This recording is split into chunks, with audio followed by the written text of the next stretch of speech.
El presidente Andrés Manuel López Obrador declaró que el INSABI, el Instituto de Salud para el Bienestar, fue uno de los peores errores de su administración. Recordemos que este organismo llegó para sustituir al Seguro Popular y bueno, pues generó mucha información pues negativa en torno de su desempeño y pues después tuvo que ser cancelado y sustituido por el IMSS Bienestar. Pero vamos a platicar al respecto con el doctor Javier Tello, analista en políticas de salud. ¿Cómo estás, Javier? Gusto saludarte. Hola Pascal, buenos días, qué gusto. Bueno, pues dice el presidente que el INSABI no funcionó, pero que aún así durante su periodo de existencia logró romper el monopolio de la compra de medicinas. ¿Cuál es tu punto de vista sobre estas declaraciones? Bueno, finalmente yo creo que el presidente admite algo que no podía negarse, ¿no? Y hay que tener un poco de contexto nada más para que tu auditorio lo recuerde. Cuando inicia este gobierno, realmente no se venía en la mano con una agenda muy grande en salud, salvo por tres cosas, ¿no? La primera, poner una universalidad, es decir, reunir a todos los servicios de salud en algo, no se sabía en qué. Dos, que eso tuviera un componente enorme de gratuidad, pero lo más importante, lo que sí estaba desde hace varios años en la agenda personal del presidente López Obrador, era eliminar el Seguro Popular. ¿Por qué? Porque sencillamente iba en contra de su ideología, es algo que no le gustaba y él quería desde el día uno haber quitado el Seguro Popular, pero como tú recordarás, toda la carga de la unificación del servicio de salud que se le quiso dar en ese momento al Instituto Mexicano del Seguro Social a cargo de Germán Martínez, sencillamente él no lo aceptó y esto, digamos que aventó durante un año, lo aventó hacia el mes de enero de 2020 todo el programa. El asunto es que de cualquier manera iban a quitar al Seguro Popular y esa era única y exclusivamente lo que les interesaba. Y para ello se improvisa una oficina que se llama INSABI, el Instituto para la Salud y el Bienestar, con el único objetivo de hacerse de los recursos del Seguro Popular. Arranca esto el 1 de enero del año 2020 y tú recordarás, no tenía ningún sistema, no tenía reglas de operación, no sabían lo que iba a pasar con los pacientes del Seguro Popular en ese momento. Y la verdad es que puso a su cargo a una de las personas que menos resultados, que menos conocimiento han tenido, ya no se diga de la salud, sino de cualquier cosa en este gobierno, ¿sí? Entonces, al tener a Juan Antonio Ferrer a cargo, pues ponen a una persona que no tenía la menor idea del sistema de salud, de qué se trataban los servicios que se iban a brindar, de qué es lo que iba a ocurrir con los pacientes, absolutamente de nada. Y que conste que no estoy hablando ahorita de la compra de medicamentos porque son cuestiones anecdóticas.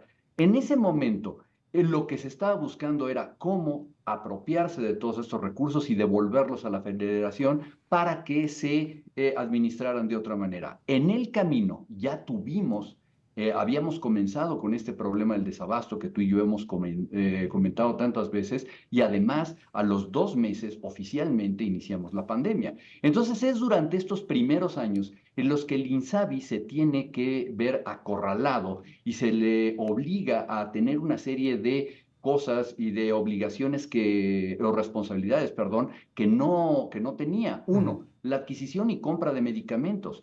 Y supimos cómo fue un verdadero desastre durante todos estos años que se quiso hacer cargo esta contratación de la UNOPS que no acabamos de entender exactamente por De qué Naciones Unidas. y que finalmente, y sí, que finalmente fue también desastrosa, ¿no? Hasta que termina de consolidarse una manera de unificar toda la administración, de hacerse de todos los recursos de salud de todos los estados, que es el nuevo IMSS Bienestar, y es entonces cuando ya se le quita la responsabilidad y se cambia de manos. Bueno, él alega que esto ayudó a romper el monopolio de la compra de medicamentos. Si vemos los hechos, las declaraciones de quienes se vieron afectados por el desabasto, pues tampoco eso se cumplió.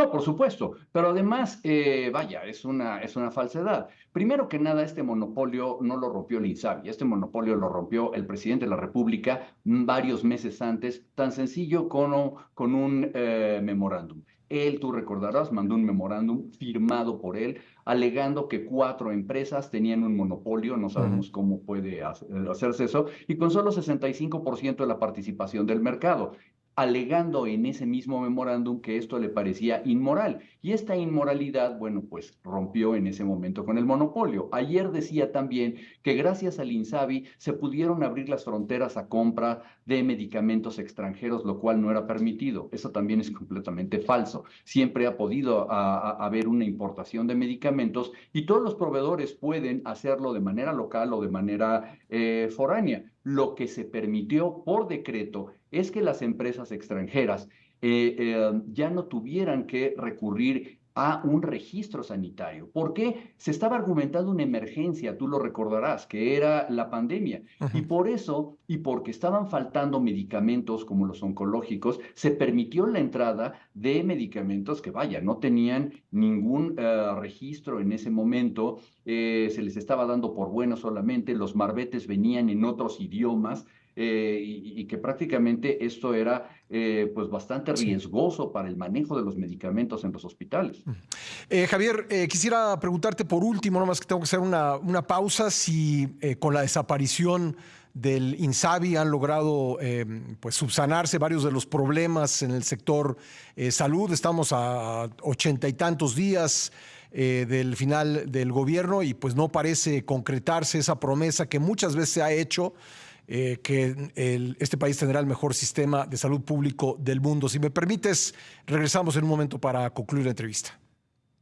Claro, por supuesto. Ya volvemos. Le agradezco mucho al doctor Javier Tello que me haya esperado para concluir la entrevista. Javier, te preguntaba entonces, ya ha desaparecido el INSABI y habiendo asumido sus funciones el IMSS Bienestar, ¿estamos más cerca de ese sistema, mejor sistema de salud pública del mundo que ha prometido el presidente López Obrador? No, por supuesto que no. Tenemos exactamente lo mismo que al inicio de este gobierno, pero además con algunas carencias que antes no se tenían. Seguimos continuando con un desabasto muy importante de medicamentos. Hay que ver solamente los datos del Instituto Farmacéutico de México, que así lo demuestran. Se compran menos medicamentos, se compra más caro y se compra de manera más opaca.